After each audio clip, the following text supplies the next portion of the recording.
Hello everyone, I'm Marina DIEZ. I'm a game designer and today I'm gonna talk about emotional game design, bringing emotions to video games. Thank you so much for joining me today. And before we start, just for you to know that I'm always available on my Twitter account or on my email. You can always reach out to me. I normally answer or try to answer everyone. You're super welcome if you want to reach out to just say if you like the talk or if you have some questions or if you want to have a talk with me about emotional game design or game design, I will be very happy. So let's get started. So first of all, again, I'm Marina. I'm the CEO of my own studio, Three of Cups Games, which is based in London, but we are everywhere around the world. Um, I'm also an emotional game designer for BTF Cologne, and I was the lead game designer for the game Dordogne that was published for Nintendo Switch and other platforms in June this year. And I'm also a film director. So this is a bit of my work. As I said, I've been the lead game designer for Dordogne. These are some of my films, and this is the game that I'm working on currently for my company, BTF in Germany. And this is more of my work, which is something very important if you're starting in the games industry. One of the most valuable advice that I got was basically to start making lots of small games to get experience. And to be honest, it's one of the most important things that I did at the beginning of my career to, like in a little scale, get to know how to make games. And, it's not exactly how productions work, but you kind of get to know more about yourself, more about what you like making, what not, and like also even through research get to know more about other disciplines that are not game design, but many other things. But what's emotional game design? So basically, it's a game design approach where designers define a series of emotional pillars as a base for later on working on the mechanics. I didn't invent emotional game design. It was already there. There were already lots of game developers in the last decades talking about it. The only thing is that not many people were defining themselves as emotional game designers. And that's how I started my career basically. I figured out that this is what I wanted to do. And I started calling myself an emotional game designer and decided to basically promote my work as an emotional game designer and, try to get more skill as an emotional game designer. What's the difference then with traditional game design? So basically, traditional game design doesn't necessarily take any emotional pillars into account for creating mechanics. Once the mechanics are created, designers and testers determine the emotion that the mechanic brings. It's in some way the result of an experimentation instead of something deliberated. So, for example, as an emotional game designer, what I would do first of all when I start making anything like a game, a whole game, like when you are in the ideation process or even just a feature, what I always start besides the game design pillars is with the emotional game design pillars. So that would be the kind of differential point with traditional game design that, like in many other cases, game mechanics are kind of the thing that people come up with first, and then from what they have mechanically, they figure out what do they want to do emotionally with these mechanics. While as in emotional game design, it's all the way around. So does this mean that games didn't evoke emotions before? Not at all. Like games always evoke emotions. The only thing is that designers didn't put the pillars focus on it. So as I said before, it was sometimes kind of a surprise what kind of emotions these mechanics were bringing instead of something that they planned to have. And not in all the cases. Sometimes game designers that didn't call themselves emotional game designers also kind of thought what kind of emotion they did want to evoke. The only thing is that they were not really doing that consciously in their process, but discovering it later with the playtesting and seeing people playing their games, basically. So emotional game design is equal to creating sensation. Sometimes emotional game design is also described as making the game catchy, expanding the digital boundaries in order to make something that we bring emotionally to our world. This is a really good book that I read a couple of years ago and that I keep reading from time to time because it sometimes it gets a bit outdated because like how technology progress, but it's still like a very valuable tool, and it's definitely kind of um, a book that you need to read if you want to start kind of as an emotional game designer or as a game designer with a focus on game feel. um, it's a really really valuable book. And then emotional game design is also described as making the game catchy. So, like for example, we will see later some of the games that made me feel inspired to um, become an emotional game designer. But there are these some games that you kind of feel that you are almost kind of like absolutely part of the story.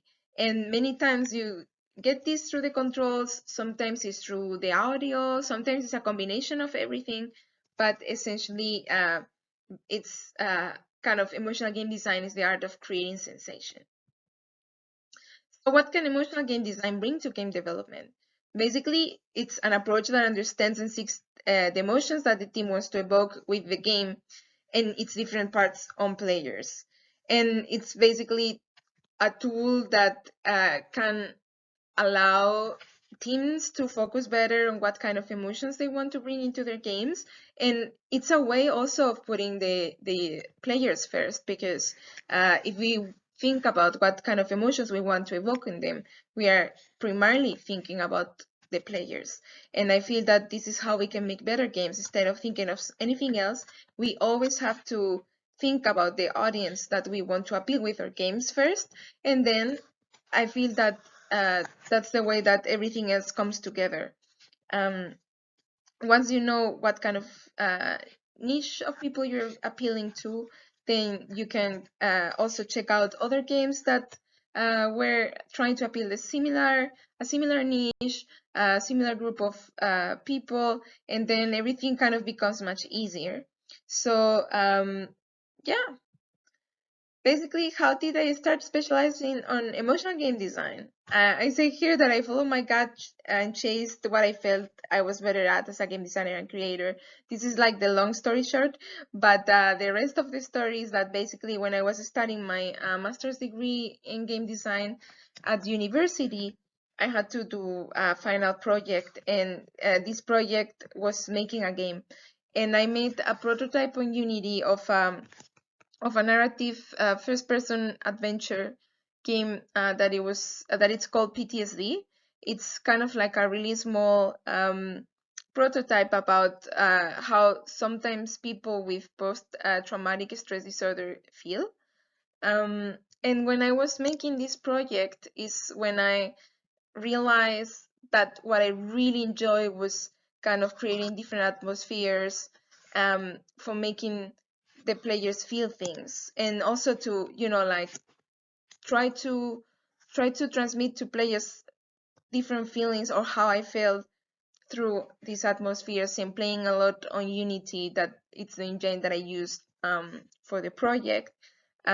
Experimenting and basically not cutting myself from creation, but instead kind of Unity was my playground. And there is a lot of things that we can make without programming, for example. That's something that um, other lots of people ask me if they can become game designers if they don't know how to code.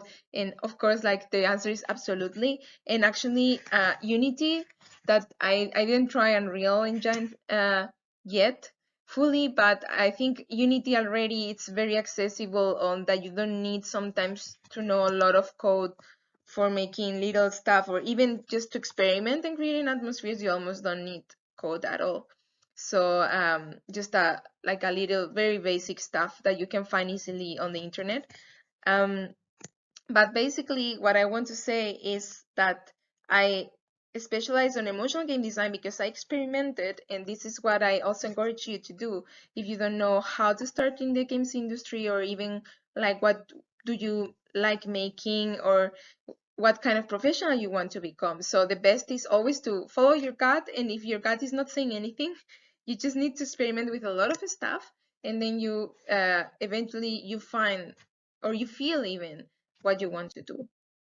So as I promised, some games that inspire me to follow this path. First, the super What Remains of Edith Finch. That if you don't all know this game, it's basically a first-person narrative game that it's about a family in the United States and their peculiar house, and it's a game about exploring. Like it's some other people would say it's almost a walking simulator.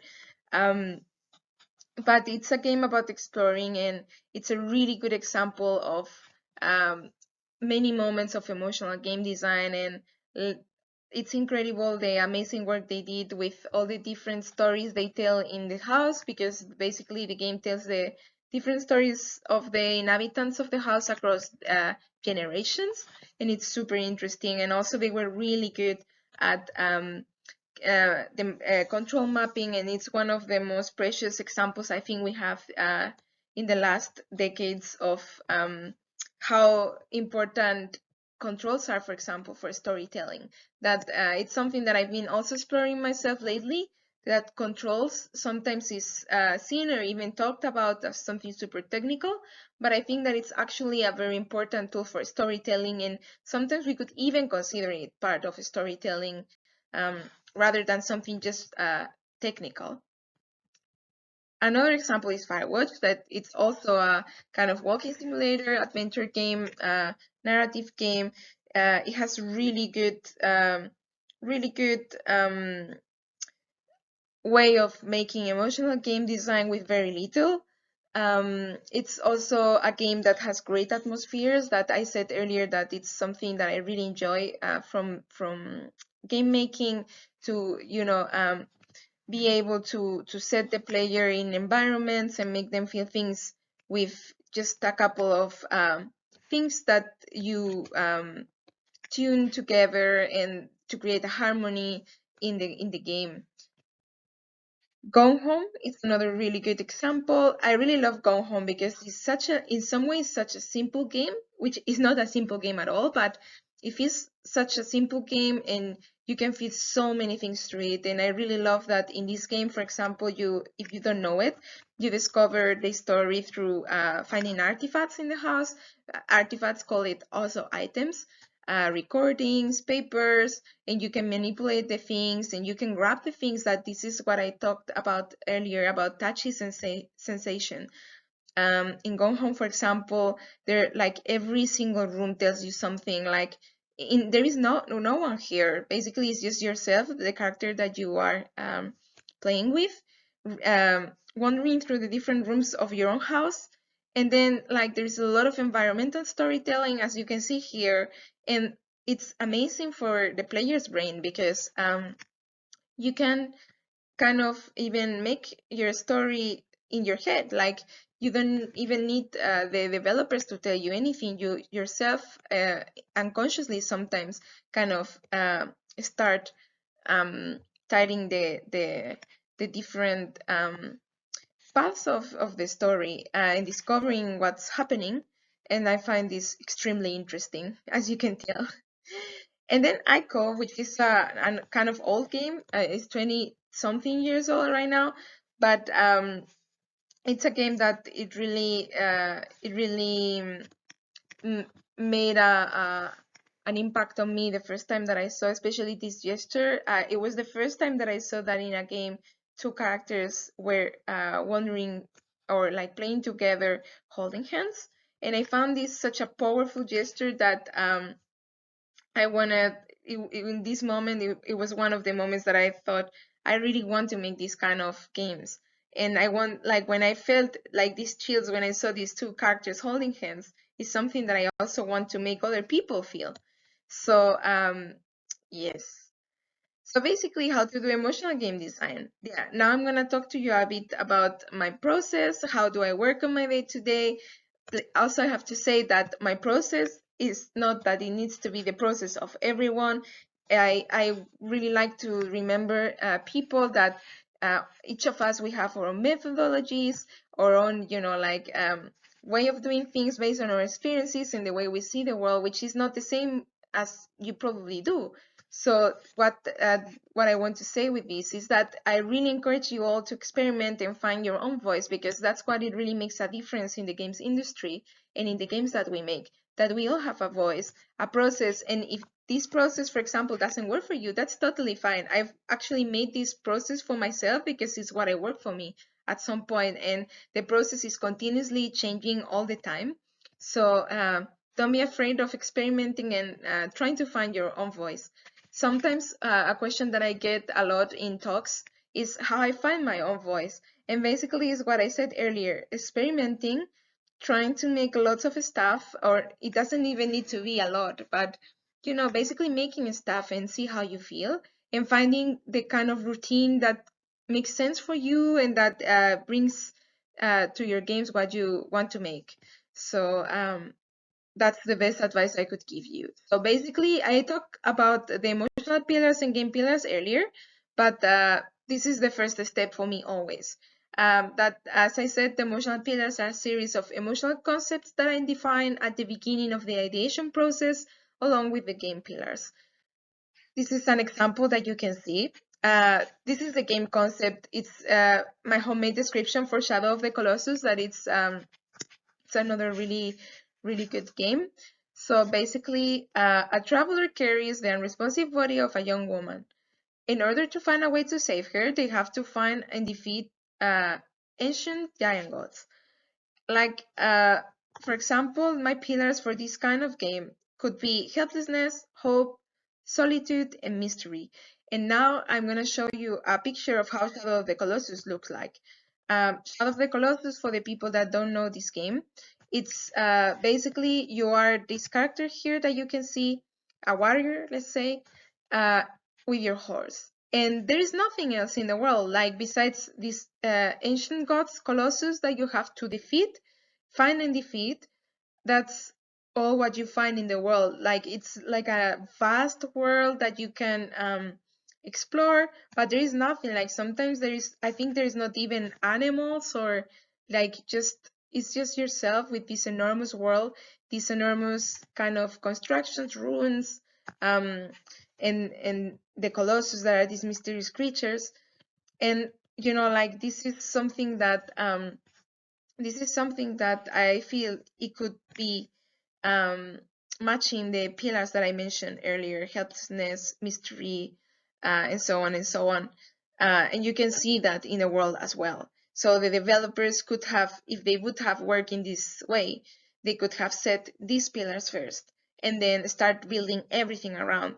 And then it's not only the world, but also the kind of mechanics that you have. Like, for example, in this case, the mechanics are exploration. So basically, you wander with your horse, and then you are able to use your sword that indicates the path that you need to follow in order to find the next Colossus. And then it's combat. It's just combat mechanics, and that's about it.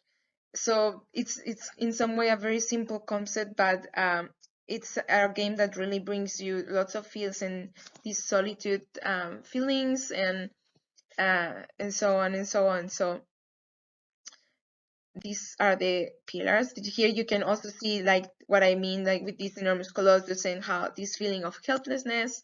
And sometimes you could even say like emotional pillars are not, of course, only for mechanics. It's also something that you can totally use for like creation in general, for the creative direction, of course. Along with the game pillars, like everything is kind of connected when you make video games.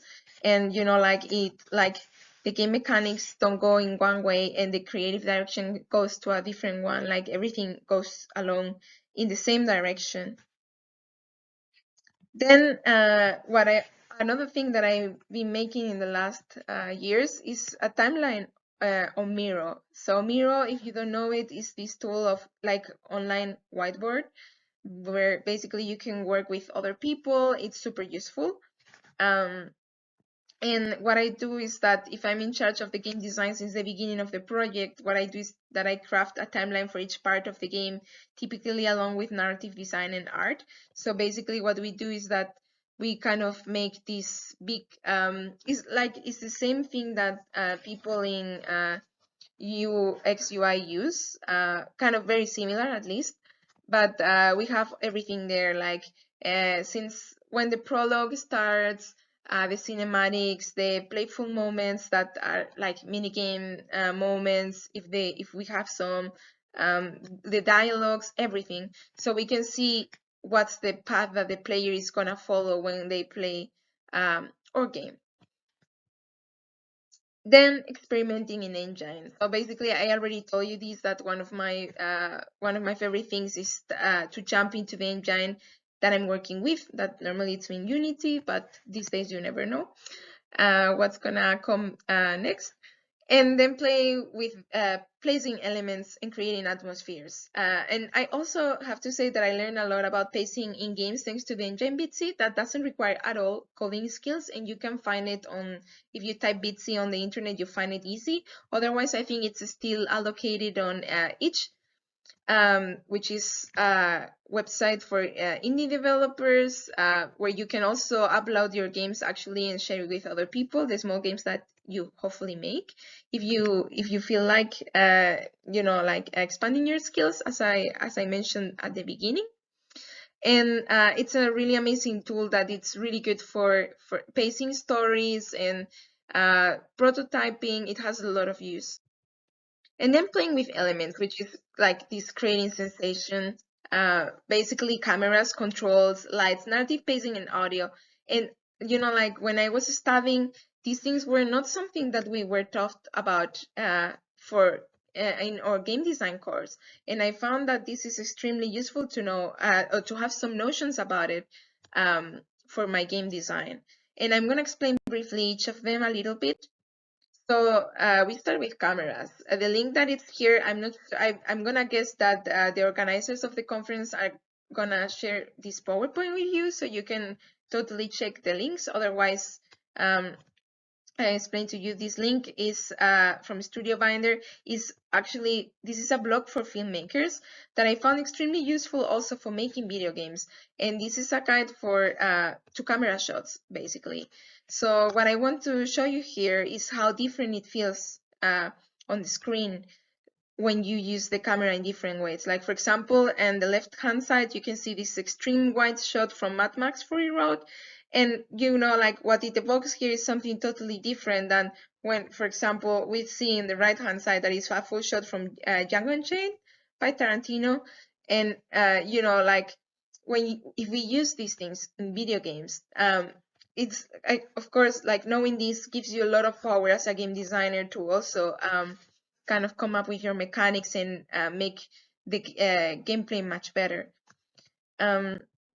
Here there are other examples from this cowboy shot from Wonder Woman, or extreme close-up from Black Swan. I really like the things like extreme close-ups because I feel that for the kind of games that I like making, like emotional narrative games, having some shot like this is really cool. So basically, the cameras and knowing them and knowing the different effects of the different shots can give you a lot of ideas for making video games and evoking more powerful emotions, basically. Then controls are hard. Basically, every project has different needs. For the controls, my procedure is to check out other games and offer ideas that can fit to what we want to achieve emotionally, but also experimenting. As I said earlier, I've been doing a lot of control mapping for the last year, let's say. And at the beginning, I also thought that it was such a technical part, basically, of the game making. But now I've noticed that it's such an important tool for storytelling that it needs to be, for me, considered in a different way from now on. And what it's really useful for controls is to basically check out similar games to your game, or like even if you want to experiment and kind of finding more creative ways of doing your control mapping because your game requires that. I think like always experimenting is a really good thing, and we don't experiment enough in game making. First, because when you work on productions, you don't always have the time to experiment and spend time just trying things. And secondly, because it's scary. Like everything that requires to make something new, it's very scary for creators. But that's how we kind of innovate. So like it takes a lot of courage to do it. But once you start experimenting, you just become crazy and start coming up with things that sometimes work and sometimes don't work, and that's totally fine. But that's how we create cool stuff. Edith Finch again is a wonderful example of controls and how important they are. Like for example, here you can see this music box, and in Edith Finch, I find it incredible how you feel when you, for example, have to open this box.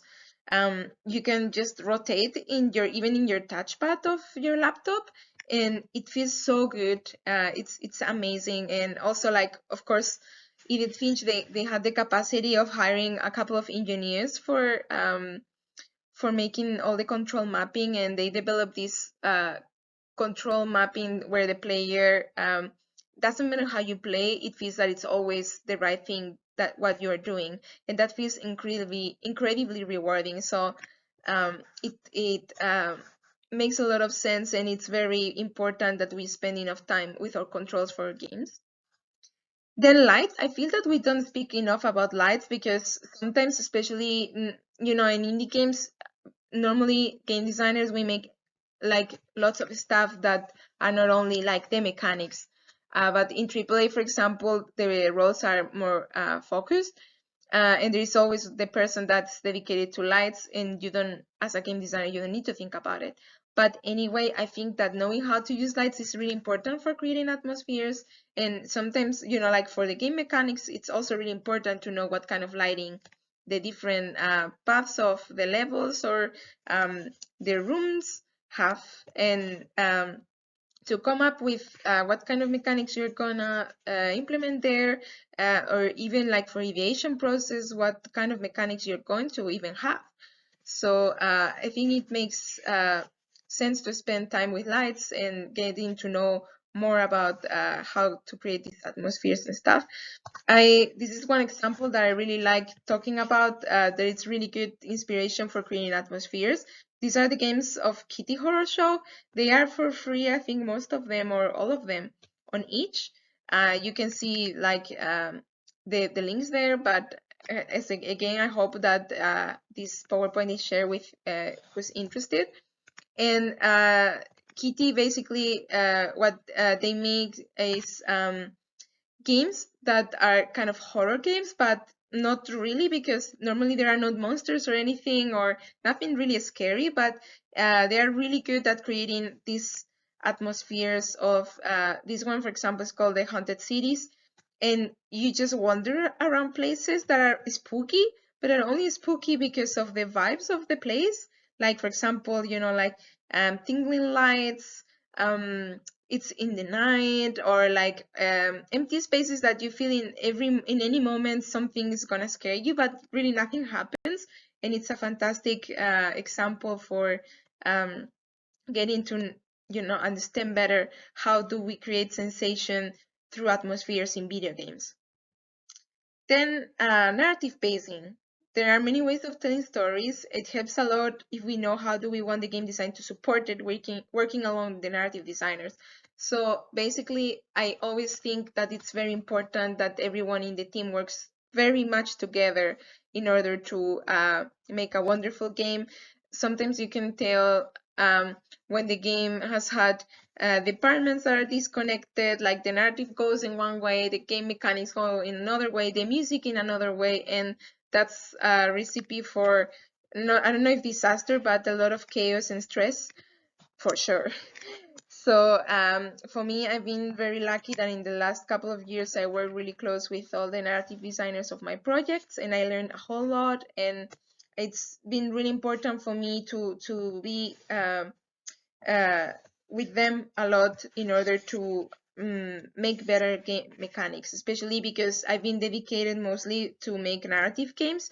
And when you make narrative games as a game designer, sometimes the narrative is the protagonist and the game mechanics are there to support. So it's really important that we are all on the same page, and even like, like everyone in the team, but if you're working with the narrative designers, they have some ideas that are really good for integrating the game mechanics, and then you come up with others.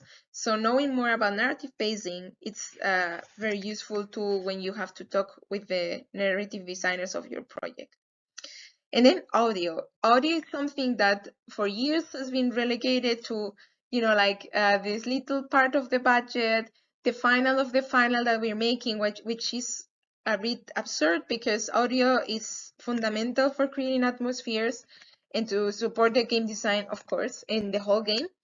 And I always recommend developers and designers to have some knowledge on audio. You don't need to know music or anything, like in order to be able to notice when the audio is off. It's sometimes not your job, but I feel it's very useful to have some basic knowledge, to basically also follow your gut and kind of get your instinct to see to make the designs and ideas stronger since the beginning. Regarding audio, I have to say it's not here in the presentation, but there is a good example on YouTube that you can check out, that it's something that is shown to filmmakers, but I think to game developers is very useful too, which is a video about the film The Mummy. And you can see the film without audio, and you can tell how ridiculous it is and how like that nothing makes sense, and it feels like ridiculous, and you then get a sense of how important audio is, and that when audio is not there you notice, but when it's really well made you don't even notice. And then where to get inspiration from? Basically, real quick, from the real world is where I get most of my inspiration from, my experiences, nature, films, books, art, and other games. So basically, this is for saying that um, we all need to get inspiration. That sometimes, for example, at the beginning of my career, I was a bit frustrated because I couldn't come up with ideas. But then I've noticed that I was not checking out other things, and consciously at least. And sometimes you need in production to spend time with other games and other reading books and articles in order to be better at what you're making. So I want to say this because sometimes, especially when we are in production, that everything is more stressful than when you are in aviation, that everyone goes crazy and you have time to sometimes to come up with ideas and make mistakes and so on. In production, sometimes it feels that you need to produce, but it's really worth it to spend time just, like sometimes you could even spend a day checking out other games, and that's totally fine. Or it should be totally fine because that's how we make better games. Then summary of the creative process, basically emotional game design pillars, the timeline on Miro, which is a tool that I recommend. There are other ones that you can also check out. I think Figma, for example, also has a whiteboard tool right now. Then ideation process and setup of a creative board. I didn't talk a lot about the creative board, but essentially it's the same thing as Miro. It's basically a board that you would use for pinning everything that it comes to your mind for creating, like from a feature, when you have to create a feature, inspiration, your design process, everything. But I didn't talk about it today in extent because I didn't have time.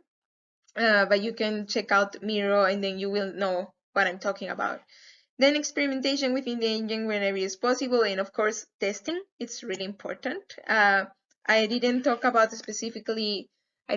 specifically about testing, but it's something that of course needs to be happening continuously in every step of the creation. And then to finish this talk today, well, I hope that you enjoy all the emotional game design part. As I said at the beginning, I'm always available on Twitter, on Blue Sky, on Gmail to answer your questions. And I really like talking to people that's interested on this. And so you can always poke me and we can talk. But now some things that I would have liked to know when I started that I feel we don't say enough to people, to us, to everyone. First, no one knows everything. No, not even that senior there that has been 20 years in the industry. This is important because I see a lot of beginners getting very frustrated, or like typical people in meetings that if it's that we need to know the answers to everything immediately, and it's not, it doesn't work like that. Sometimes you know, but sometimes, as I said just a couple of minutes ago, you need to spend a whole day checking out other games, other articles, books, and so on in order to get the answer. So, don't get frustrated if you don't know everything, because no one knows everything, and especially when you're starting, no one knows how to start. And we all started in the same place, so don't worry. Then making mistakes is normal. Again, making games is not science. We have to try, change, and fail lots of times. And sometimes we find a solution for the problems we face, and sometimes we don't. Um, and like I said earlier, that to make mistakes in the aviation process and so on, but even in production, making mistakes is normal. And sometimes like it's just part of making things. It doesn't matter. And making mistakes actually makes us better. So don't be afraid of making mistakes, and keep making them, because like many amazing things in this world exist because of people making mistakes. Then happy people make better things. Spending 15 hours per day working doesn't help. This is the little note about please take care of yourself. Like stay hydrated, sleep your hours, and don't worry, because the games industry is always gonna be there for you. It's hard enough to get a job in the industry and then to feel comfortable enough to stay. We all know that, but of course, if you are burnout and exhausted, it's not going to make it better. And this said, also, it's kind of privileged to say to don't worry and to don't work enough, because I also know, as a game developer coming from marginalized background, how difficult it is to make your path in the industry. And even when you've made a path, you sometimes need to start again, and and so on. So basically, that I know how hard it is, and that sometimes you need to work a lot in order to get there. But basically, I feel it's not worth to leave our health and our mental health and our physical health in a job. And this is another good point that I don't have in the presentation today, but a friend of mine recently that we had a talk together for IGVA, she said that to not forget that making video games is also just a job. Like, of course, we can be passionate, we can love what we're making, but it's a job. And sometimes I feel that in creative industries, we'll lose a bit of sight on this. And I like to remind you that it's a job, and you deserve to take time off and to be happy and to not spend 16 hours in front of your computer. Then health and well-being is more important than any game. Again, remember that you always come first. And creators are not creating all the time. It's okay to take a break. This is to say, because the last year, for example, I was very frustrated because I didn't have really time to create my small games that I used to create. And I was worried that what if, like my creation doesn't come back for my own personal games. But that's not true. Like sometimes you need to stop for years, even to, in order to feel again the little spark and start making your things again. And it's totally fine to take a break, and even it's really good. So that's it. Thank you so much. Again, as I said, you can always poke me. I'm really happy to answer questions and to help other people to find their voices and so on, if I can help. And thank you so much for being with me today. I hope you enjoy the rest of the conference, and thank you so much also to the organizers for having me. Bye.